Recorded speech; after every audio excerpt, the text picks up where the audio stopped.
et que si vous ne souhaitez pas apparaître sur la vidéo, il vous suffit tout simplement de couper votre caméra. Rappelez que le support qui va vous être présenté aujourd'hui sera transmis à l'ensemble des inscrits, à l'issue de la présentation, avec le lien pour accéder, à la vidéo, sur YouTube. Lien qui vous permettra également d'accéder à toutes les vidéos du 1 heure pour l'autonomie, depuis sa mise en place, il y a, déjà maintenant, 2 ans. Et enfin, vous précisez que, compte tenu du format et au regard du temps de présentation, il n'y a pas d'échange direct, hein, mais vous pouvez et nous vous encourageons à poser des questions dans le chat. N'hésitez pas, nous y répondrons dans un second temps, via une foire aux questions, qui sera transmise à l'ensemble des inscrits avec le support de présentation. Donc vous précisez tout simplement que vous puissiez, enfin, que vous ayez assisté ou non à ce temps d'information. Quoi qu'il en soit, si vous êtes inscrit, bien évidemment, vous serez systématiquement destinataire du support et de la FAQ, de la foire aux questions. Tout cela étant dit, je vous propose de revenir à notre sujet, tout comprendre des DAC, des dispositifs d'aide à la coordination. Quelles sont leurs missions, quels objectifs, quelle gouvernance, concrètement, pourquoi, comment faire appel aux DAC, quelles réponses sont apportées. Pour répondre donc à l'ensemble de ces questions, nous avons le plaisir d'accueillir donc Virginie Briden, qui est directrice du DAC Appui Santé Lille-Agglo, et Camille Delplace, oui, je vous vois, qui est coordinatrice territoriale du DAC Appui Santé de Lille-Sud-Est-Douaisis. Donc du coup, mesdames, je vous laisse la parole. Et merci à vous. Bonjour à tous, du coup Camille Delplace, hein, je me représente pas.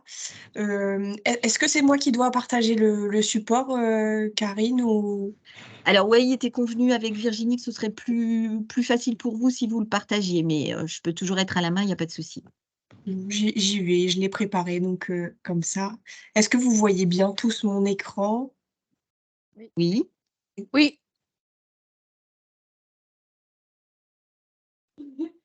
Et là, en plein écran, vous le voyez toujours? Alors, pour l'instant, non.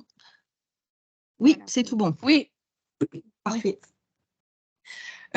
Donc oui, on a préparé une présentation, mais n'hésitez pas à poser vos questions à côté dans le chat, on y répondra avec plaisir a posteriori.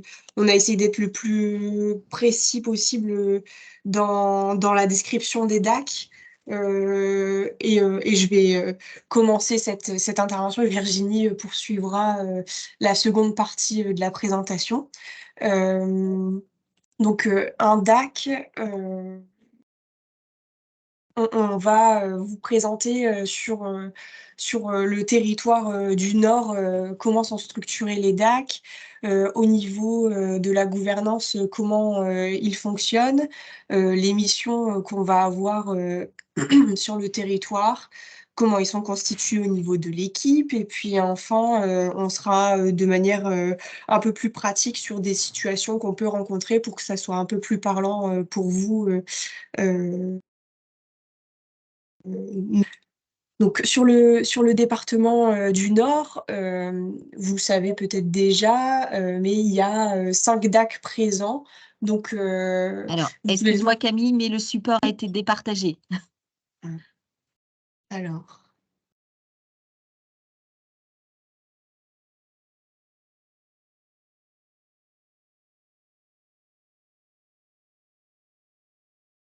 Est-ce que là, c'est revenu? Oui, très bien. Bon. Tout à fait. Merci. Donc, sur le département du Nord, il y a 5 DAC qui sont présents, qui sont répartis comme vous pouvez le voir. Sur la région, il y en a 12. Chaque DAC a un numéro de téléphone unique qu'on pourra vous communiquer. Il est également prévu qu'on puisse vous transmettre un fichier Excel associé à cette présentation avec du coup toutes les communes des DAC. Comme ça vous permettra justement de savoir quel DAC vous devez solliciter si jamais vous avez une situation pour laquelle vous êtes en difficulté, en sachant qu'on est tous en lien et que de ce fait, même si vous ne vous adressez pas au bon DAC, on se passe le relais ou on vous indique le bon numéro si vous appelez un DAC du département ou même de la région.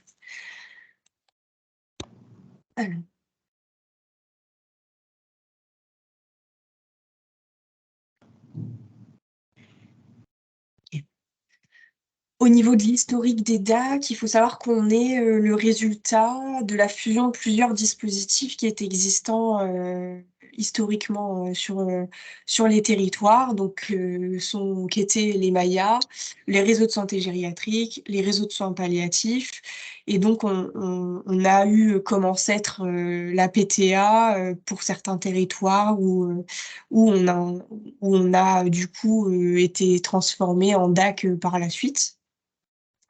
Et l'idée, en tout cas, qui a été envisagée à la création des DAC, c'était de faciliter la lisibilité de l'offre en santé sur le territoire, et de permettre finalement d'avoir une porte d'entrée unique qui permette de répondre aux besoins de la population. Chaque DAC a un portage qui est souvent fait par une association loi 1901. C'est le cas pour la majorité des DAC, et qui donc est constitué d'une gouvernance. J'ai l'impression que vous n'avez plus à nouveau mon Oui, PowerPoint. Camille, le support a été départagé. Je comprends pas pourquoi ça saute à chaque fois. Alors, est-ce que du coup, Virginie, tu peux prendre le relais ou je le prends? Moi, c'est comme vous le souhaitez. Ton micro On est t'entend coupé, pas, Virginie. Virginie. Oui, je vais essayer de partager de chez moi. Ok. Merci.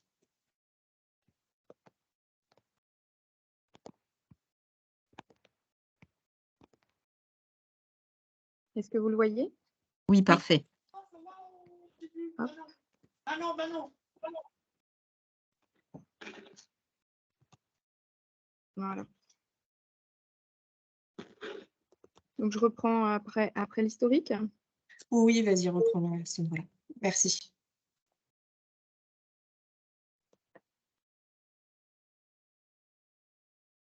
C'est bon? Alors, du coup, il est pas en diaporama, en fait. Ah, parce que chez moi, il l'est, donc c'est ça qui est bizarre. Chez toi, il est? Ouais. Là, c'est bon?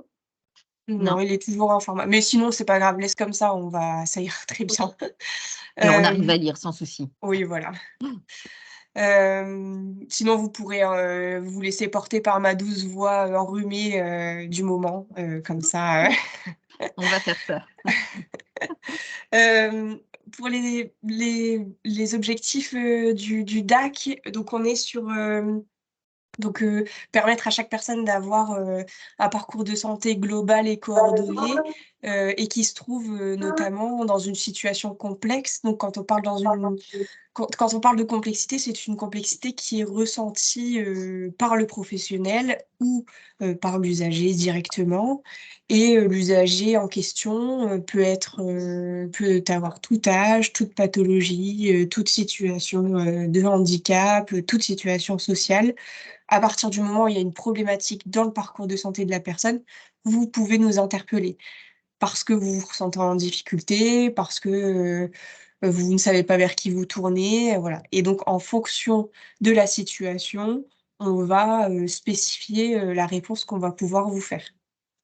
Donc, vous l'aurez compris, quelle que soit votre profession, que vous soyez du milieu sanitaire, social, médico-social, vous pouvez interpeller les DAC. Et pareil, les usagers peuvent aussi interpeller les DAC.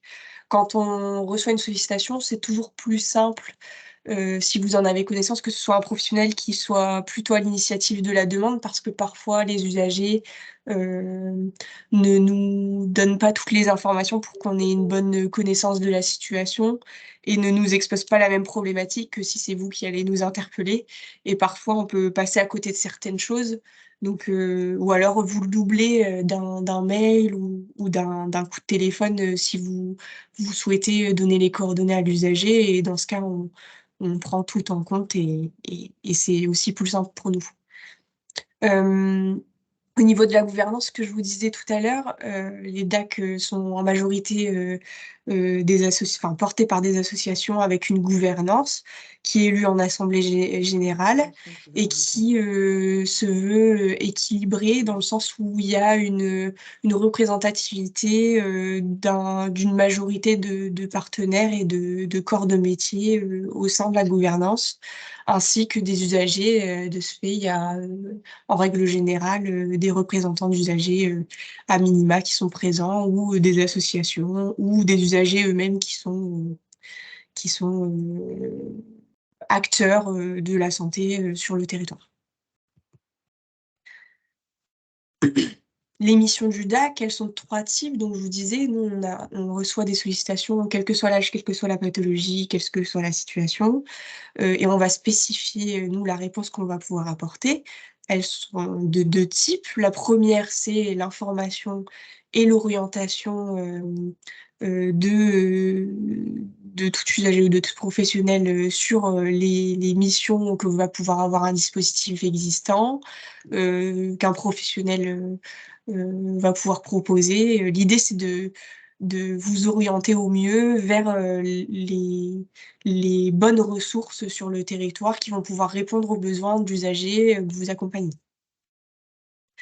La deuxième mission, on est sur de l'appui à la coordination. Et donc là, on va être sur des situations où on a une réelle complexité qui est ressentie aussi par les professionnels du DAC. Et donc à ce moment-là, on va réaliser une analyse multidimensionnelle de la situation, du parcours de santé de la personne, en lien avec donc le médecin traitant, les professionnels en général qui sont sur la situation. Donc, si par exemple, il y a une maison Nord Solidarité qui accompagne l'usager, on va prendre contact avec celle-ci. S'il y a un service d'aide à domicile, on va le contacter également pour voir comment ça se passe. Et l'idée, c'est vraiment d'avoir une vision globale de la situation pour nous permettre de faire une évaluation et construire un plan personnalisé de coordination en santé qu'on va suivre de ce fait et qu'on va proposer à l'usager, au médecin traitant.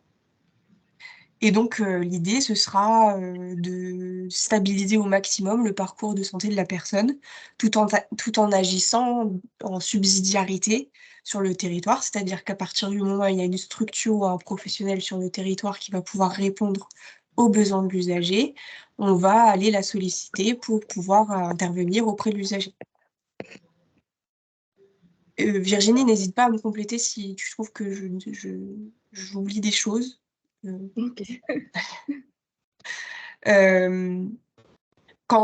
S'il y a une problématique qui est exclusivement sociale, par exemple, la personne a une problématique de logement, le DAC n'a pas vocation à intervenir ou à proposer un appui à la coordination, dans le sens où ça ne concerne pas le parcours de santé de la personne. Bien évidemment, s'il y a une problématique de santé et un parcours de santé complexe qui est associé à d'autres problématiques de type social, à ce moment-là, effectivement, on va accompagner l'usager de manière globale et on va solliciter les acteurs du territoire qui sont en compétence sur ces sujets-là. Et si jamais il n'y a pas de situation problématique en santé, à ce moment-là, on va orienter la personne qui va nous solliciter vers le bon acteur. La troisième mission du DAC, qui n'est pas vraiment une réponse qu'on va vous apporter d'emblée si vous nous sollicitez, c'est plutôt donc la coordination territoriale, où là, on va être finalement, vous l'aurez compris, un peu l'observatoire des complexités sur le territoire, ce qui va nous permettre d'identifier les problématiques qui vont pouvoir être récurrentes dans les parcours de santé des usagers, et donc potentiellement pouvoir vous mobiliser pour réfléchir ensemble sur des manières d'optimiser ces parcours de santé et éviter les ruptures dans les parcours des usagers. Ce qui va nous permettre aussi de remonter les problématiques qui vont pouvoir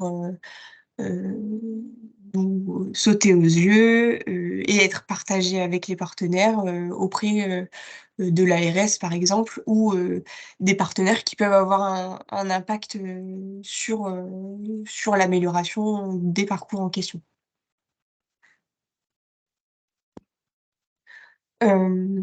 Ensuite, au niveau des mots-clés, vous allez souvent entendre parler, quand on parle des DAC, d'appui à la coordination. D'ailleurs, je l'ai déjà employé ce terme.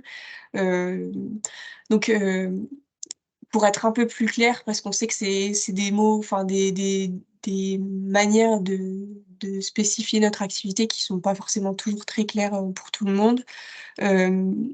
On fait bien la distinction entre coordination des soins et appui à la coordination. On va avoir, nous, une mission vraiment d'articulation entre les acteurs sur le territoire auprès d'un usager. Mais par exemple, on va pas forcément intervenir à domicile. C'est une possibilité, c'est un de nos outils, la visite à domicile, mais c'est pas systématique. On va intervenir en co-responsabilité avec l'ensemble des acteurs, et donc notre plan personnalisé de coordination en santé va être le fil rouge qui va nous permettre de voir à quel moment il faut qu'on intervienne, qui est-ce qu'on va aller chercher, quel étayage on va mettre en place à domicile pour que tout se passe pour le mieux, pour l'usager, en fonction aussi de ses besoins et de ses souhaits. Donc on est vraiment là en chef d'orchestre, pour vous donner une image peut-être un peu plus parlante, du parcours de santé de la personne. Et on n'a pas vocation à intervenir sur du long cours, comme ça pouvait être le cas pour les Mayas. On intervient à un instant T, au moment d'une complexité qui est ressentie, et les dossiers, à un moment, vont être clôturés.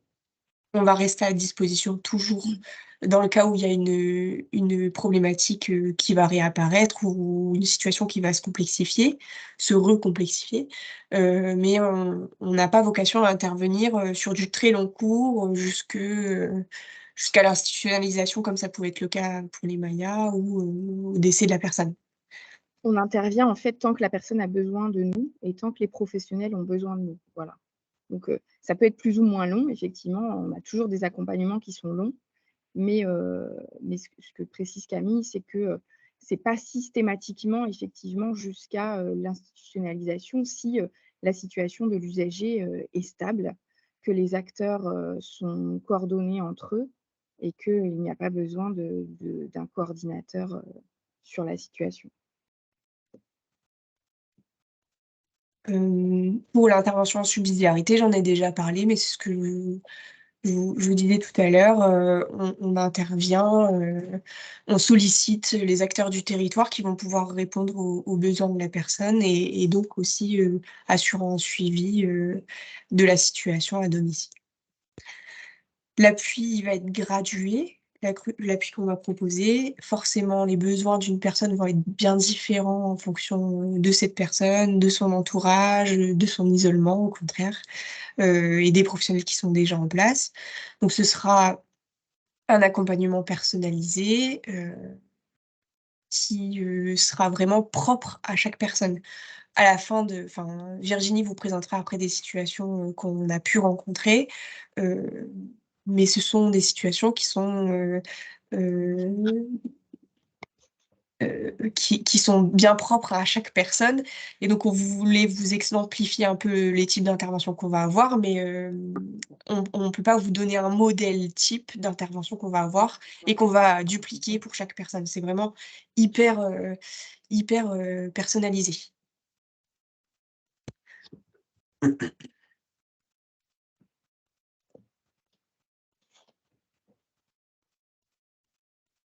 Les réponses qu'on va apporter par le DAC, qui vont être apportées par le DAC, d'abord, on va s'assurer que tous les acteurs aient bien été mobilisés. Par exemple, s'il y a un besoin de mise en place d'aide à domicile, on va s'assurer qu'il y ait le clic qui soit dans la boucle. Et le DAC intervient normalement en deuxième ligne, c'est-à-dire que si vous aviez une manière de fonctionner avant, où vous sollicitiez le clic d'emblée, il faut continuer à fonctionner de cette manière-là. le DAC intervient en seconde ligne si jamais il y a eu des difficultés parce que avec le clic, ils ont repéré une complexité à domicile et où du coup ils ont besoin d'un appui supplémentaire. Mais vos habitudes partenariales, j'ai envie de dire, elles continuent à être les mêmes malgré l'apparition des DAC.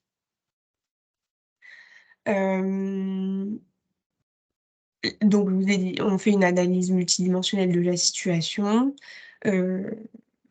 qui va évoluer aussi, parce que en fonction de l'avancée de la situation dans le temps, parfois il y a des choses qui vont se débloquer, d'autres qui vont se complexifier. Et donc, le plan personnalisé de coordination en santé a vocation à évoluer et à pouvoir être vraiment adapté aux besoins du moment.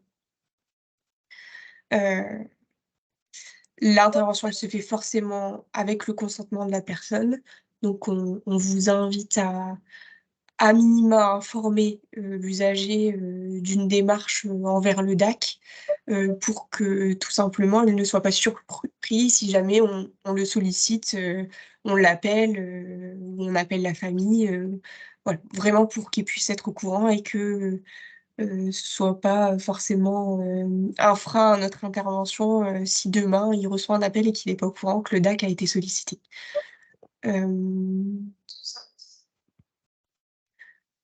On a la possibilité au sein du DAC de réaliser des RCP. Elles vont pouvoir être de deux types. La première, c'est une RCP, donc une réunion de concertation pluriprofessionnelle qui va avoir lieu en interne au DAC. Nous, qu'on mobilise généralement quand on reçoit une situation, quand la situation est déjà bien avancée, qu'on a déjà essayé beaucoup de choses, mais où on se retrouve un peu en difficulté. Et donc, le professionnel en charge du dossier au sein du DAC va solliciter une RCP pour en échanger avec les collègues qui ont des expertises différentes, avec les médecins aussi qui sont présents. Et puis, le fait d'avoir un regard pluriel, ça va nous permettre d'avoir des pistes d'intervention différentes. Le deuxième type de RCP qu'on va pouvoir mobiliser, c'est avec les partenaires qui gravitent autour de l'usager pour vraiment prendre le temps, tous ensemble, de se poser sur une situation. Souvent, d'ailleurs, on associe les usagers quand ils sont en capacité de l'être pour réfléchir à des solutions dans leur parcours de santé. Et puis l'appui médical. Donc, il faut savoir que en fonction des DAC, tous les DAC n'ont pas les mêmes ressources au niveau médical, mais on va mobiliser un médecin du DAC pour avoir son expertise, mais il ne va pas forcément intervenir à domicile. C'est vraiment DAC dépendant pour le coup. Oui, on a des DAC qui ont un médecin une journée par semaine seulement, voire parfois moins. Donc, en fonction des ressources, le médecin intervient soit sur dossier, soit pour les DAC qui ont plus de ressources médicales, le médecin va pouvoir se déplacer à domicile, mais vraiment sur des critères précis voilà, qu'on aura fixés par rapport à la nécessaire intervention du médecin. Sachant que les médecins DAC, je le rappelle, ne prescrivent pas. Ils n'ont pas l'autorisation de réaliser des prescriptions médicales. Voilà. Donc on parle des médecins, mais c'est le cas aussi des infirmières qui sont au sein des DAC. Donc les professionnels qui sont au sein des DAC, on appelle ça des référents de parcours complexes. Et elles ont des profils différents. Ça peut être des assistantes sociales, ça peut être des infirmières, ça peut être des ergothérapeutes, des psychologues, enfin voilà. Et elles vont, je dis elles parce qu'elles sont une majorité de femmes, mais je ne devrais pas. Donc ils vont, ils vont pouvoir intervenir, mais ils ne seront pas effecteurs de soins non plus. S'il y a un soin, par exemple, infirmier à réaliser, ils vont solliciter un cabinet d'infirmiers libéraux sur le territoire pour intervenir. Pour autant, elles vont quand même avoir un regard en fonction de leur expertise. Je prends pour exemple les soins palliatifs.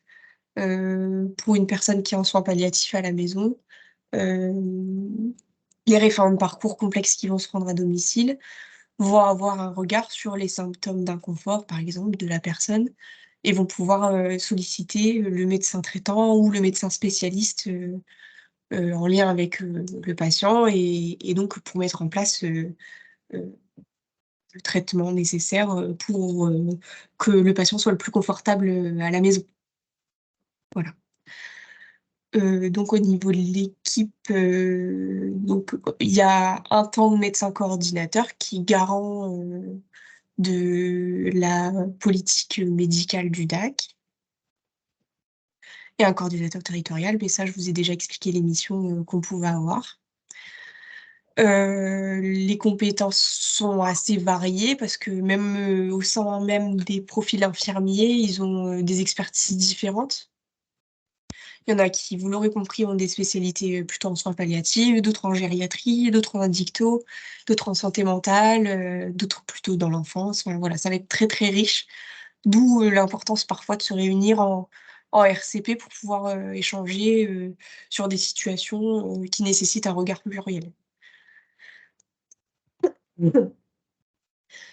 Pour chaque situation où on réalise un appui à la coordination, il y a une référente parcours complexe qui est identifiée comme référente du dossier. Donc ce sera votre interlocuteur privilégié si jamais on a une situation en commun. Donc au moment de la réception de la demande, donc soit par mail, soit par téléphone via la plateforme téléphonique, il y a, on va creuser la situation finalement. Et on va décider d'emblée, soit au téléphone, soit on prendra le temps de la réflexion, mais souvent ça se fait quand même au téléphone, si jamais c'est juste une information ou une orientation qui est nécessaire. On va transmettre les coordonnées, mettre en relation si besoin, si on sent par exemple, si c'est un usager qui nous sollicite, et qu'on sent que ça va être compliqué, le lien avec d'autres professionnels, ou qu'il risque d'y avoir une perte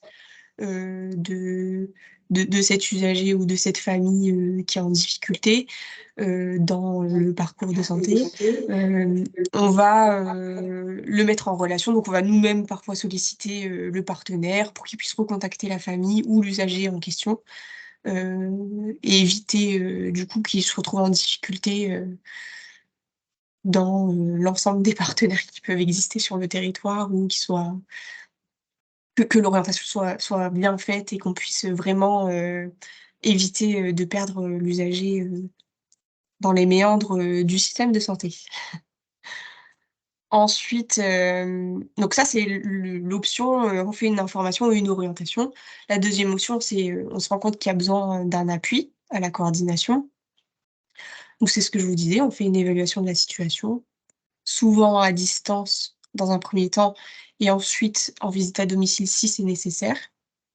Il y a l'élaboration du plan personnalisé de coordination en santé, donc qui se fait toujours avec la participation de la personne en question et en lien avec le médecin traitant quand il y en a un. J'ai cru voir passer aussi une question par rapport à la recherche d'un médecin traitant. Bah, pour le coup, la recherche d'un médecin traitant, c'est une des missions des CPTS, et ben, pour agir en subsidiarité, s'il y a une CPTS sur le territoire, on va aller la solliciter pour trouver un médecin traitant à l'usager, ou à minima avoir une consultation de médecine générale. S'il n'y a pas de CPTS, bah, effectivement, on va accompagner au mieux l'usager pour qu'il puisse avoir accès aux soins. CPTS, donc communauté professionnelle territoriale en santé. Et donc, en fonction de la présence d'une CPTS ou non, notre appui va être différent. Et c'est là où ça va être personnalisé aussi en fonction du territoire sur lequel on se trouve et des professionnels qui s'y trouvent. Parce que du coup, s'il n'y a pas de CPTS, même si on n'a pas de baguette magique, hein, on en est au même niveau que vous pour la recherche d'un médecin traitant, mais on va essayer de pallier au mieux. Donc parfois, on s'appuie sur les médecins spécialistes si vraiment il y a un besoin en santé. Enfin voilà, on va jongler comme on peut pour répondre aux besoins de santé de la personne. Et donc l'accompagnement gradué dont je vous parlais tout à l'heure, Voilà. Le dossier sera clôturé ou mis en veille parfois, nous, c'est souvent le cas pour les situations de soins palliatifs parce que la situation peut être stabilisée, mais avec une dégradation qui peut arriver assez rapidement. Donc ça arrive souvent qu'on laisse en veille ces dossiers, on rappelle de temps en temps la famille, ou les professionnels qui gravitent autour du patient pour voir comment ça se passe et puis, on reste à disposition, si besoin. Dans tous les cas, même si un dossier est clôturé, vous pouvez nous réinterpeller pour ce même dossier, si vous en ressentez le besoin.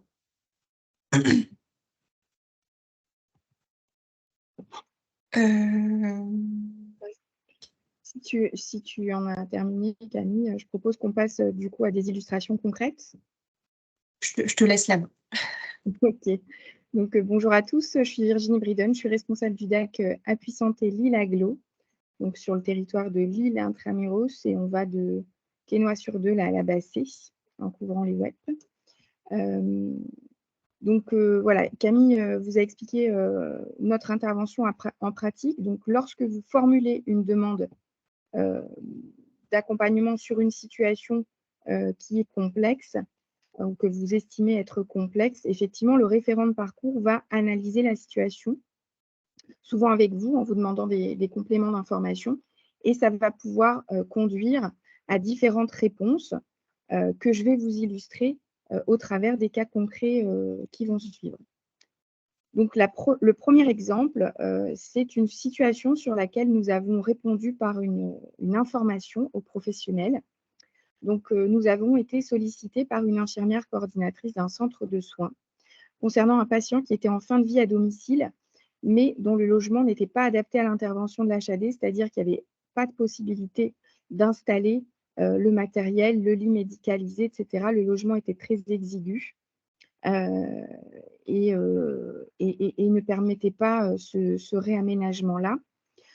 Donc, voilà, l'infirmière coordinatrice était en difficulté puisque ce patient était en fin de vie, ne souhaitait pas terminer sa vie à domicile et donc ne souhaitait pas terminer sa vie à l'hôpital, pardon. Et donc, pour respecter le souhait du patient, eh bien, l'idée, c'était de pouvoir trouver une solution à cette situation.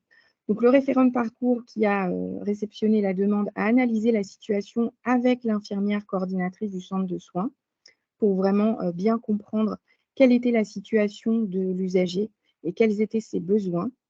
On a recherché en équipe les partenaires qu'on aurait pu solliciter pour pouvoir apporter une réponse à cette infirmière qui était en difficulté. Et donc, la réponse qui a été proposée, c'était soit effectivement, en ultime recours, un repli vers l'hôpital, mais sachant que ce n'était pas une solution acceptée par l'usager. Donc, on avait proposé plusieurs solutions, notamment une entrée en EHPAD pour ce patient, pour qu'il puisse terminer sa vie dans des conditions dignes, sans avoir un passage par l'hôpital qui le refusait catégoriquement. Donc, on a fait un retour vers cette infirmière coordinatrice en lui proposant plusieurs solutions. On avait, nous, déjà identifié des EHPAD qui étaient en capacité d'accueillir ce patient dans un délai court et qui acceptaient aussi de n'accueillir ce patient que pour finalement sa fin de vie et l'accompagner sur sa fin de vie. Donc, on a fourni à l'infirmière coordinatrice une liste d'EHPAD qui acceptaient de pouvoir répondre à cette demande. Et effectivement, le retour de l'infirmière était qu'elle avait bien trouvé la place dans un des EHPAD vers lequel on l'avait orienté et qui nous remerciait pour cette solution, puisque l'hôpital, comme je le disais, n'était pas une solution acceptée par le patient. Donc, cette mission d'information a demandé des échanges téléphoniques avec l'infirmière coordinatrice, mais également avec quelques EHPAD, une dizaine de mails échangés et on a discuté de cette situation en équipe 2 fois. Mais là, effectivement, sur cette demande, ce n'était pas une intervention du DAC en appui au domicile qui était adaptée, mais plutôt de trouver une solution pour ce patient. Donc, c'est la réponse qui a été apportée. Le deuxième type d'intervention, c'est quand le DAC peut orienter vers une ressource du territoire. Donc là, pour illustrer cet exemple-là, je vous propose cette situation qui nous avait été soumise par une assistante sociale de la CARSAT qui accompagnait une dame de 84 ans dont l'autonomie se dégradait au fil du temps. Et cette dame vivait avec son fils de 60 ans qui, lui, était en situation de handicap, qui n'avait jamais été institutionnalisé. Et cette dame s'inquiétait du devenir de son fils quand elle ne serait plus en mesure. Elle voyait bien que ses capacités diminuaient et que c'était de plus en plus complexe pour elle de continuer à vivre avec son fils au domicile. Donc, l'assistante sociale dépourvue se tourne vers le DAC. On a effectivement analysé la situation de ce monsieur. Donc, c'était quelqu'un qui avait une orientation MDPH pour un SAMSA, mais la commune sur laquelle il habitait, il n'y avait pas de SAMSA qui intervenait. Donc, on a pris contact avec différents partenaires pour rechercher quel était le partenaire le plus adapté pour accompagner ce monsieur dans son projet et dans son devenir, accompagner ce monsieur et sa maman, le cas échéant. Et donc, nous avons orienté cette assistante sociale vers le PCPE, qui est le pôle de compétences et de prestations externes, si je ne dis pas de bêtises, avec tous ces acronymes, parfois, même nous, on s'y perd. Et donc, on a contacté le PCPE et la communauté 360. Le PCPE nous a effectivement confirmé que cet accompagnement relevait de ses missions. Et donc, nous avons organisé pour l'assistante sociale de la CARSAT une visite à domicile conjointe avec le professionnel du PCPE. Et ensuite, eh bien, voilà, les deux professionnels se sont mis en lien et le relais a été pris par le PCPE dans l'accompagnement du monsieur. Donc, cette situation a nécessité, bien sûr, plusieurs contacts avec des partenaires, plusieurs appels téléphoniques et une concertation en équipe pour effectivement explorer toutes les possibilités de trouver le partenaire le plus adapté pour cette situation. Donc, voilà, sur ces deux premières situations, finalement, une information ou une orientation vers la bonne ressource du territoire qui a été effectuée auprès du partenaire qui nous a sollicité, auprès du professionnel en difficulté qui nous a sollicité. Je vais maintenant vous proposer une situation pour laquelle nous avons effectué un appui et un accompagnement à domicile. C'est une situation qui est toujours en cours, donc qui nous avait été transmise en début d'année. On a été sollicité par le fils d'une dame sur conseil du médecin traitant concernant la rupture dans le parcours de soins de sa maman, donc ce fils qui nous sollicite pour sa maman, qui avait été victime d'un AVC et qui, à la sortie de l'hôpital, refusait tous les soins qui lui avaient été proposés. Donc, comme pour toute situation, comme on vous l'a montré, un premier travail d'investigation sur cette situation, de travail en réseau.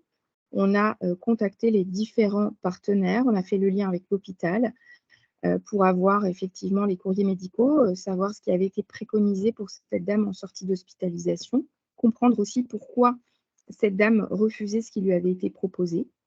Et puis, une fois qu'on a finalement récupéré un maximum d'informations auprès des professionnels, on a été réaliser une évaluation à domicile. Et effectivement, nous avons été en contact de cette dame dont le diagnostic de la maladie d'Alzheimer n'avait pas été annoncé à sa famille. C'est ce qu'on avait découvert grâce à l'étape d'investigation sur la situation. Une dame qui avait de grosses difficultés de communication suite à son AVC et qui était donc en rupture de suivi médical. À domicile, on a découvert que cette dame était l'aidante principale de sa maman, qui était en fin de vie, alitée, GIR1, et qui présentait une maladie d'Alzheimer au stade terminal.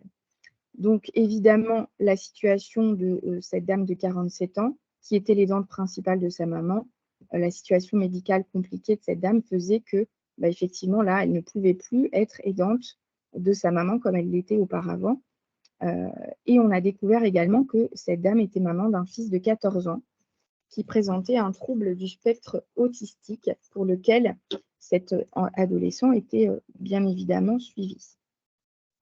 Mais on a quand même vérifié effectivement que le suivi était toujours effectif. Suite à l'analyse de cette situation, là, on a effectivement mobilisé le médecin DAC pour avoir son regard médical, notamment sur la situation de la grand-mère de cette famille qui était en fin de vie, alitée. Le médecin traitant ne se déplaçait plus à domicile depuis longtemps, il ne faisait que des renouvellements d'ordonnances et donc il n'avait pas bien conscience de la situation qui se jouait à domicile. Donc là, on est sur un accompagnement DAC qui va être multiple puisque effectivement, on a pris en compte les besoins d'accompagnement sur l'ensemble du foyer, puisque donc la dame pour laquelle on avait été sollicité à la base était aidante principale de sa maman et de son fils. On s'est mis en lien avec les acteurs du territoire. On a donc évalué les besoins de cette dame, de sa maman et de son fils, pour pouvoir effectivement mobiliser les acteurs du territoire, créer un lien de confiance avec cette dame pour pouvoir la remettre aussi dans un parcours de soins. Donc, on a effectivement travaillé sur le parcours de soins de cette dame de 47 ans et de sa maman, notamment pour permettre à sa maman aussi une fin de vie qui soit adaptée. Donc, il y a eu une transition par l'HAD et finalement, cette dame a été hospitalisée et elle a terminé sa vie à l'hôpital. On a remis cette dame de 47 ans dans un parcours de soins puisque avec le lien de confiance qui a pu être tissé, avec l'intervention du médecin aussi à domicile qui a permis aussi finalement d'avoir des conseils sur le lieu de vie de la dame et en lien avec sa famille. Eh bien, elle a accepté petit à petit, alors c'est un travail qui est toujours en cours, hein, mais elle a accepté petit à petit les aides, de remettre en place des aides. On a fait un dossier MDPH pour cette dame, puisque voilà, maladie d'Alzheimer précoce, 47 ans. C'était une dame qui avait une activité professionnelle, donc il a fallu monter les dossiers et puis remettre en place des soins adaptés, l'orthophoniste, un soutien psychologique pour elle et pour ses enfants. Et puis évidemment, s'assurer que le parcours de son fils de 14 ans était toujours bien bordé et bien effectif. Donc c'est une situation qui est toujours en cours. Donc voilà, on la suit depuis le 31 mars 2023. Donc pour l'instant, il y a encore des besoins qui ne sont pas couverts. Donc on continue notre accompagnement. Et effectivement, on a pu, sur le début de l'accompagnement, mettre en place plusieurs concertations en équipe, mobiliser le gériatre du DAC, mais également mettre en place une concertation avec le médecin traitant et le neurologue sur la situation. On a réalisé 2 dossiers via trajectoire pour la maman de 72 ans qui était en fin de vie. Et puis également, on a remis en place un suivi orthophonique pour cette dame. Donc là, ce qui est intéressant à voir finalement, c'est à la fois, bon, je pense que ça illustre bien la complexité de situations sur lesquelles peuvent être mobilisés le DAC, mais également le fait que, effectivement, si on découvre à domicile une pluralité de situations, bah, effectivement, on va pouvoir réaliser un suivi qui va être un accompagnement qui va être familial également pour le foyer, pour toutes les personnes qui seraient en rupture du parcours de soins au sein du même foyer, et tout ça avec un référent unique. Et là, je trouve que c'est vraiment la plus-value du DAC également, c'est qu'on a un seul référent de parcours qui est mobilisé sur cet accompagnement familial et qui va pouvoir faire appel à des compétences internes si il en a besoin. Mais en tout cas, pour la famille et pour les professionnels qui interviennent, eh bien, il y a un seul référent de parcours et donc un seul interlocuteur sur cette situation. Et là, comme l'illustre également cette situation, eh bien, l'accompagnement du DAC se fait désormais auprès de personnes de tout âge et de toute pathologie. Là, effectivement, pour le fils, en tant que tel, on n'a pas mis en place un suivi, mais il a fallu quand même qu'on se mette en lien avec, les acteurs qui coordonnaient le parcours de cet adolescent. Eh bien, voilà, ça a pu être fait, alors que sur nos dispositifs précédents, effectivement, on avait des critères d'âge et d'intervention qui étaient beaucoup plus stricts et qui, sur des situations complexes familiales comme celle-ci, eh bien, finalement, ne nous permettaient pas d'intervenir auprès de tous. Alors que là, effectivement, on comprend bien que la situation de cette dame qui était aidante principale fait que la situation de ses proches aussi va être fortement affectée en termes de parcours de santé. Donc voilà pour ces situations. J'espère qu'elles vous ont éclairé sur une intervention concrète de nos dispositifs. Donc, pour synthétiser, l'intervention du DAC pour les professionnels, ça permet une meilleure lisibilité de l'offre territoriale, effectivement, par nos missions d'information, d'orientation. On va réaliser un appui à domicile sur les situations les plus complexes, comme le disait Camille, en subsidiarité, c'est-à-dire qu'on va mobiliser les intervenants du territoire dont c'est la mission. On va également participer à l'interconnaissance des dispositifs et des projets de territoire. Et puis, pour nos partenaires, c'est la possibilité de participer au projet DAC en intégrant la gouvernance ou les groupes de travail que le DAC peut proposer sur son territoire, sachant que chaque DAC va effectivement définir en fonction de son territoire des groupes de travail spécifiques. Pour les usagers, donc l'intervention du DAC, ça va être un appui à la coordination dans les interventions qui sera ponctuelle ou dans la durée, vraiment en fonction des besoins de l'usager, en respectant leurs souhaits, évidemment, et en construisant ce projet avec eux. Et pour l'usager, comme je le disais, cette notion de référent unique qui est quand même important quand on sait la multiplicité des intervenants au domicile, notamment pour les personnes âgées.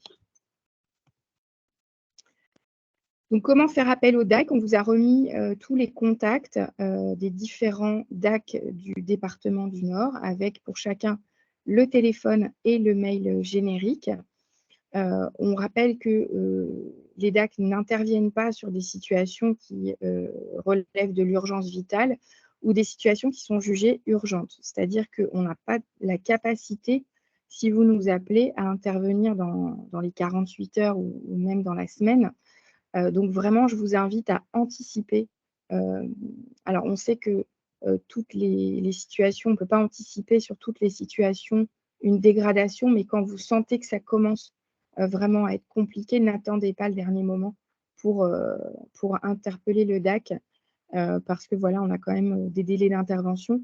Je ne peux pas vous donner de délai d'intervention type parce que en fonction du territoire, en fonction du DAC, en fonction de la période de l'année, parce que voilà, on va avoir des demandes qui vont fluctuer d'un mois sur l'autre. Donc voilà. Oui. Je vous écoute. Karine, tu voulais intervenir? Je pense qu'il y a quelqu'un qui n'a pas coupé son micro, tout simplement, mais je n'arrive pas à la trouver. Donc, si la personne m'entend, si elle pouvait couper son micro, je pense que c'est fait. Merci. Pour l'interpellation des DAC, peut-être, je me permets, Virginie, je te complète. Au sein des 5 DAC du département, on est 4 à avoir une fiche de sollicitation qui soit commune. Le 5e DAC préfère une sollicitation... ah bah oui, c'était la prochaine slide. Préfère une sollicitation téléphonique. Donc le DAC du Grand Hainaut, hein, on vous l'a indiqué. On vous le mettra avec... Enfin, Karine vous l'enverra... on vous mettra le formulaire pour nous contacter. Si vous avez une question, appelez-nous. C'est aussi plus simple et parfois plus sympa aussi d'échanger d'une situation par téléphone. Voilà. Mais excuse-moi Virginie, vas-y, je te laisse la main. Et donc, effectivement, cette fiche vous sera fournie. Elle est également disponible sur les sites internet des DAC quand ils en ont un. Et ce qu'on vous invite vraiment à préciser sur ce formulaire, c'est vraiment quelles sont vos attentes. Parce que parfois, les attentes ne sont pas formulées précisément. Et du coup, forcément, on va revenir vers vous pour comprendre Donc, je vous invite vraiment à préciser d'emblée vos attentes et les besoins que vous avez identifiés sur cette demande.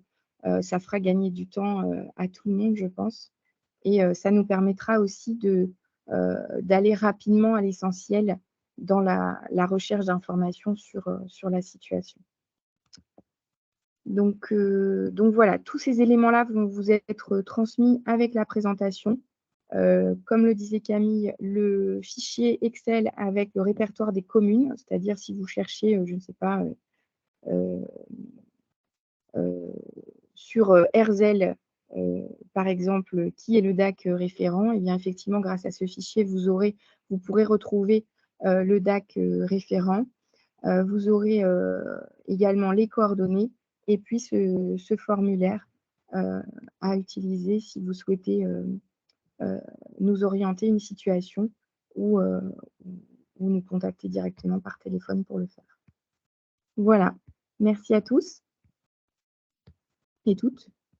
Merci beaucoup. Un grand merci, Camille et Virginie, pour votre présentation et vos explications. Donc, du coup, à deux voix de ce que c'est un DAC. Merci pour le support proposé, à la fois très accessible et puis éclairant. Je pense que ça va être un réel outil pour les professionnels que nous sommes. Alors, il y a un certain nombre de questions dans le chat. On a utilisé quelques acronymes. Il est vrai que les partenaires sont nombreux et les dispositifs sont nombreux, donc on donnera un peu plus d'éclaircissement par rapport à ça. On va rapidement vous envoyer le support d'ici, je pense, ce maximum 10 jours, le temps de répondre aux questions.